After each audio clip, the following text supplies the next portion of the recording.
for me and Dirk to have a chat about the latest MotoGP this past weekend, Indonesian MotoGP Grand Prix, and it was full of excitement. Welcome back, Dirk, and tell us about that a bit. Hello, Enya. Yes, another stunning race. We're nearing the end of the season right now, and it just can't get any better. I mean, it's to and fro between Jorge Martin and Pecco Bagnaia, and once again this weekend, guys falling, guys not finishing, etc. And Pecco Bagnaia getting closer to Martin again, and then dropping back, that sort of thing. It's just a great championship this year. Well, interestingly enough, the two next contenders, apart from Bagnaia and Martin, is Enya Bastianini and Marc Marquez, and they both sort of, threw away their championship chances this weekend. I think in Marquez's instance, there's a bit of extenuating circumstances, but Bastianini, I thought he's going to do his normal charge towards the end, and then he went and He fell tried. off. Yeah. Well, he tried, and he pushed it too hard, in fact, and came off. Yeah, basically what it boils down to is now it really is a two-horse race. Up until now, there was always a bit of a chance of Bastianini meddling in their affairs. We've always known since, early in the season that it's Jorge Martin and Pecco Bagnaia. But Bastianini has done really, really well. And then Marquez has had some stunning results and double win, for example. But I think that this settles it. Mandalika has settled it. Bastianini falling, and Marc Marquez with a DNF because his bike broke down and in fact caught fire. So Yeah. he had to pull off, which is very dramatic. Well, and now it's just the other two, we'll have to see how that pans out. Marquez he had problems all weekend. He struggled in qualifying, and then came he fell twice in qualifying too. And he didn't even set a time in the second qualifying session. So he had to start in the 12th position, which is really bad. No matter how good you are, that really puts you on the back foot. And so he fought from there, and then his bike just gave in. Bastianini had a better weekend, qualified better. And as we said, he was actually advancing at that stage when he came off, and his whole weekend went sideways. So that's it for those two. And that put the ball in Pecco Bagnaia and Jorge Martin's court. Just about Marc Marquez now, do you think part of the reason that he's now falling behind, apart from the fact that his bike literally burst into flames, is the fact that the GP23 sort of has reached its maximum potential now? That's sort of the feeling that I get. We're not in the pits, we don't really know, but my gut feel is just that they've kept on developing that GP23 Ducati all season long. Now, how much more can they do? They are right on the limit of everything. Surely they're right on the limit, development wise. And there's no room for error technically. You can't make any mistakes on the bike itself anymore.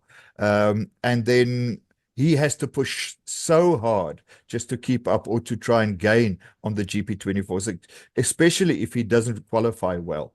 Then the chances of him falling or the bike not finishing just increases. So I think that might just be it. The GP23 is really at the end of its run now, the end of its shelf life. They've used it as much as they can. Well, the interesting thing about that is next year, of course, he's on a 2025 bike with his teammate Pecco Bagnaia and the official Ducati team. I'm excited. I'm looking forward to that. Yeah. Oh, definitely. That's going to be a different ball game. If he doesn't have a drawback right from the beginning, when they start out when they start out on the equal footing, I think it's going to be really, really competitive between those two. I think that I'm just a little concerned about the jump from a 2023 bike to a 2025 bike. He's talented enough to be able to handle it, but for Bagnaia just to move from the 24 to 25 is going to be an easier transition than for Marquez to jump a whole season's worth of development. Sure. For sure. However, 8 times world champion, you don't get that just like this. Yeah, sure. He doesn't fall in your lap. And one of the things that he is he's very, very pliable. He can adapt to different race circumstances, to different bikes. How long did it take him to adapt to the Ducati after years and years and years on the Honda? A couple of weeks and he was right up there. So I don't think it'll be that much of a factor. Well, that's exactly the point. He had to change his entire riding style to fit, to make the Ducati work for him. And he Yeah. did it. He won 2 races in a Yeah. row. We never even thought he was going to Yeah. be on the podium, and he ended up winning 2 races. Yeah. For sure. For sure. Yes. Okay, Yes. but I don't want to sound like a Marc Marquez fanboy now. Let's talk about the race. Tell me what happened in the sprint. Pecco Bagnaia had to really, pull out all the stops to just qualify. Yeah. What was it, fourth? Tell me about qualifying and then what happened in the sprint.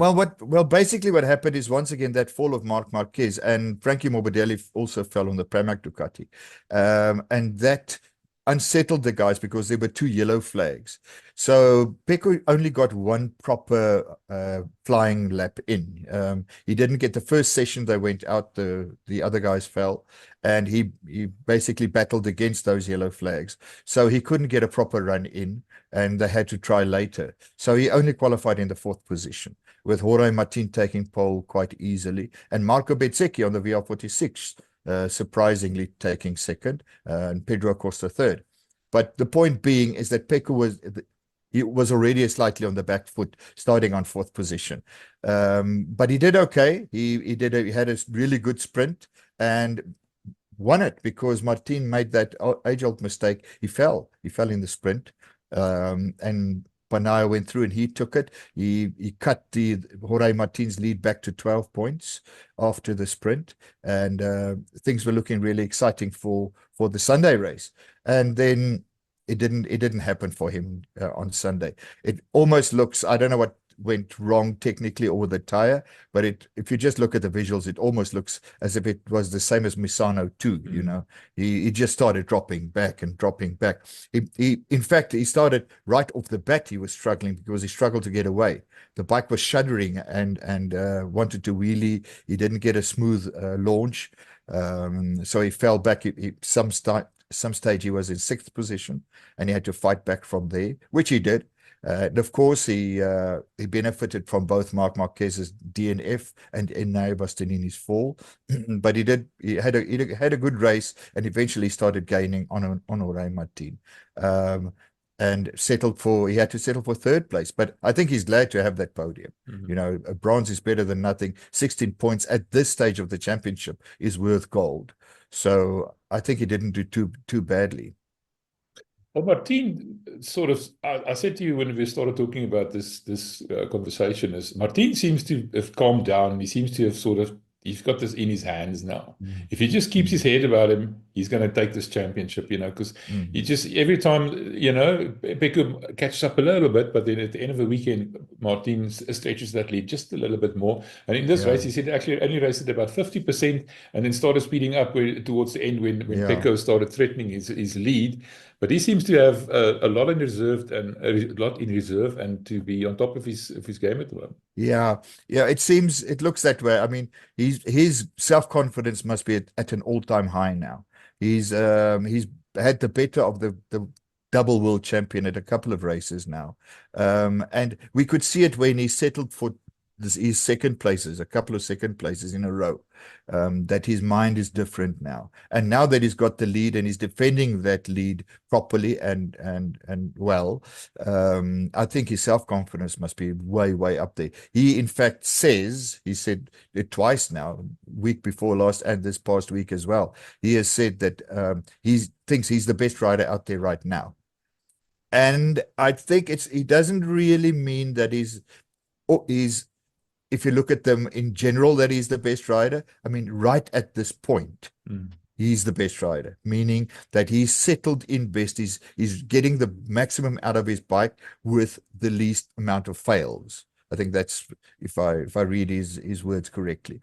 So he thinks he's on his way to that championship. What happened was, after his fall, we have to remember that at Mandalika, he has fallen twice already in 2022 and 2023. Last year, he fell. Last year, he won the sprint. It was the first sprint that was at that track. He won the sprint, and then he fell in the main race. So, he was under serious pressure. And when he fell in this sprint, I mean, he was up with his back against the wall once more. However, and this is the main thing, this is the important thing, is he learned his lessons. He took notice. So he said that looking at his sprint race and where he fell, he realized where he shouldn't push too hard. And that's where his words come from.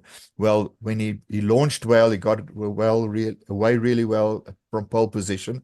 And then he only started racing at 50%. I think it's a bit of an exaggeration, obviously, but he said 50%, then up to 80, and then only flat out when Pecco started gaining on him. So he didn't push himself or the bike, and especially in certain corners where he knew it could be dangerous. And that's something we haven't seen from him, really. Just think back to the first half of the season. He could get hot-headed, go in too hot, fall, that type of stuff. But that's different now. And that's the mark of a winner. That's really the mark of a winner. If you have that settled in your mind, take the points when I can and ride the best that I can at that moment to secure my best position possible. He says his focus has shifted to doing the best on the day, right there at that moment, and taking notice of what's happening. That's the mind shift that he's made, and it's obviously paying off. No, I've said it before, but I'll say it again. To finish first you have to finish. And he's now sort of sorted that out in his mind. He makes sure rather than finish second than fall and not win. Yeah. So that's a good way. That's a sign of a champion, like you said, maturity. Yeah, well, he hasn't won the championship yet, but I mean his lead is 21, back up to 21 points once again, And with him being so good in the sprints in general, it could go a long way to getting this championship. Well, let's talk about KTM now.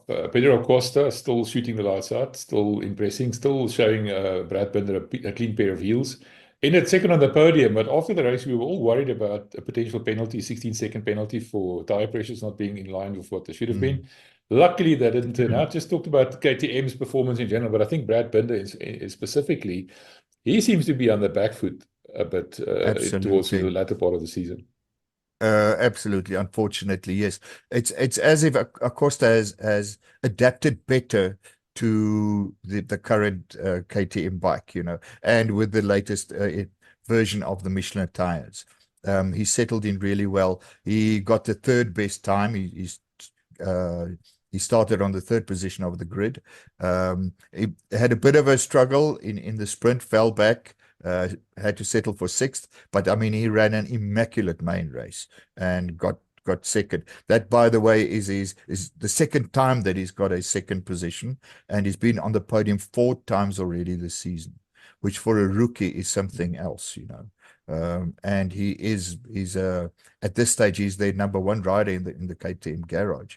So they must be really, really glad that they not only signed and promoted him, but that they're going to put him on the Red Bull factory team bike next year.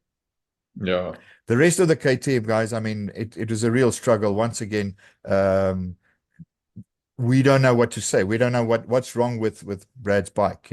He's really struggling with the bike at this stage. He had serious technical problems during qualifying.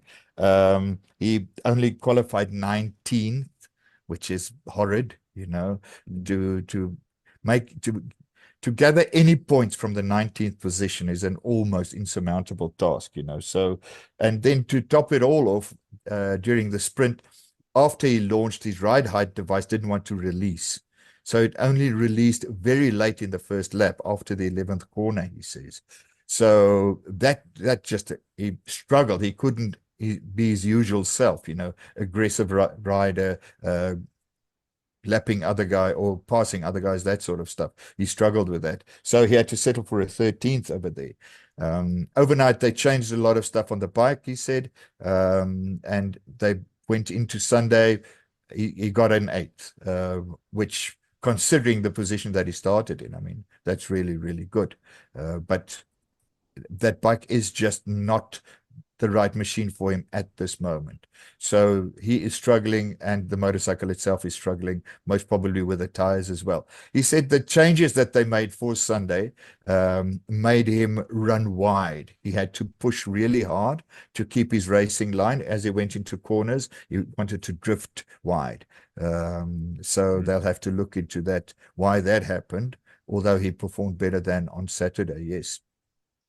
But other news from KTM is the fact that they've now got a new team boss, Aki Ayo. Tell me about him a bit. Yeah, well, that was quite a surprise, especially at this time of the year to announce that. Francesco Guidotti isn't going to be there anymore next year. He's the team boss, and he's going to be replaced by Ayu. Now, it actually makes so much sense because Aki Ayu he's a Finnish team owner and team boss. He's got two and a half decades of experience at that level.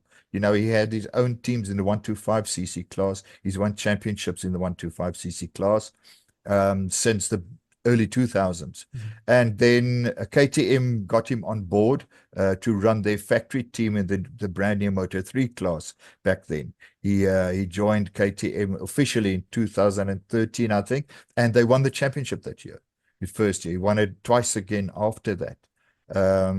So they were so satisfied with his performance and with the whole team under him that they asked him to run their brand new Moto2 team when they joined the Moto2 class as well in 2017. And once again, I mean, they've won the last 3 championships in the Moto2 class. So he's a really, really good team boss. What does he bring to the KTM garage? Well, there's all that experience, there's that managerial experience. The other thing that they will benefit from is both these.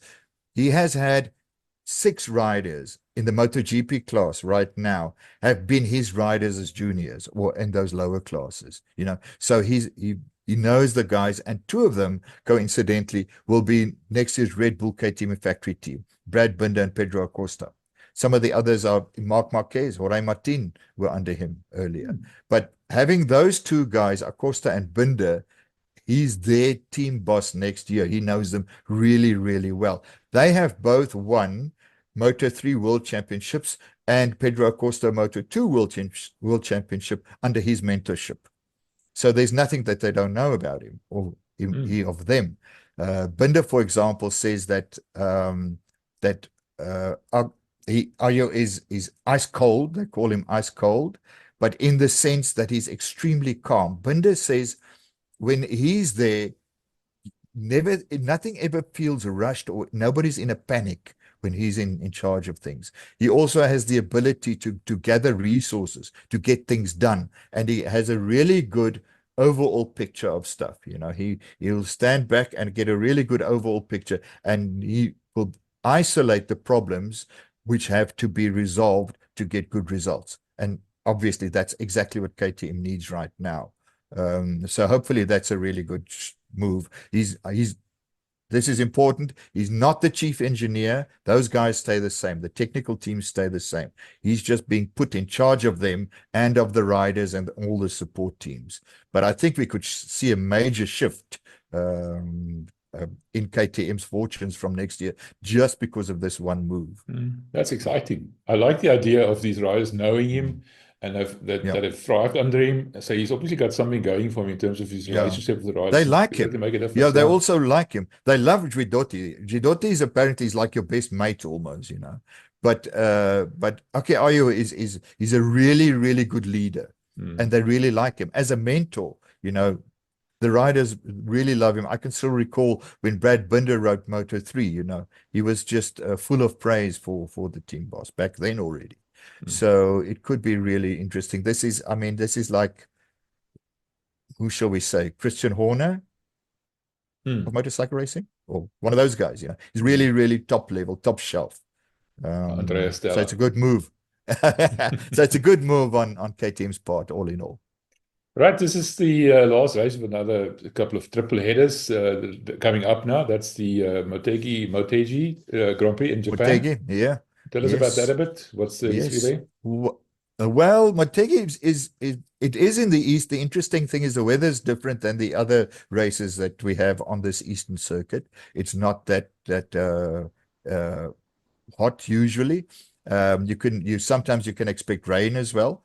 Jorge Martin won there last year in the rain, so he loves the track. It's a twisty short track. It's a point and shoot sort of track where you brake really hard, go through corners, and then just shoot for the next corner. Obviously, that means that your tire it's heavy on tires, tire wear. You have to watch your tire pressure, that sort of stuff. The guys will have to be really on the ball where that's concerned, because as we've seen this past weekend, the FIM and the stewards are really concerned about tire pressures out of a safety viewpoint. So that's why. So that's the sort of track that Motegi is. The other guy who always does well there is Marc Marquez. He's won there 3 times. Last year or 2 years ago, 2 years ago, he got a 3rd place on a Honda when the Honda was absolutely non-performing at all. So that just goes to show how much he loves this track. But then again, I mean, maybe we should start realizing that there's no track that Marc Marquez doesn't love. Yeah, or bike. Or bike. Every second track that we get to, we say that he's performed well there, which is just because he's won so many times. I mean, yeah. Just by the way, an interesting fact that I read is that right now, Marc Marquez has gotten more podiums this year than in the previous 3 years riding for Honda. Oh. Since he's moved to Ducati, to the Gresini Ducati team. He's got 7 podiums already versus 6 over 3 years prior to that.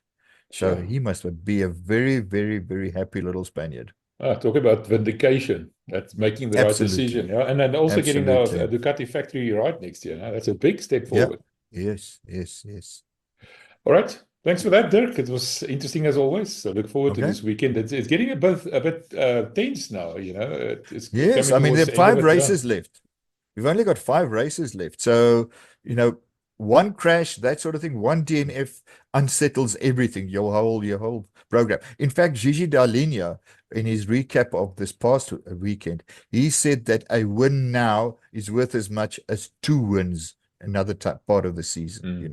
That's the amount of pressure or the amount of relief of pressure that you get. A win now is like winning 2 races in the beginning of the season, and that's a very good way of looking at it. It's a pressure cooker situation, and the pressure is just building right now. All right, thanks, Dirk. We'll talk again next week, and we'll have a look at what happened this weekend at Motegi, at Japan, and then we'll take a look at what this championship looks like. Thanks, appreciate it. Will do.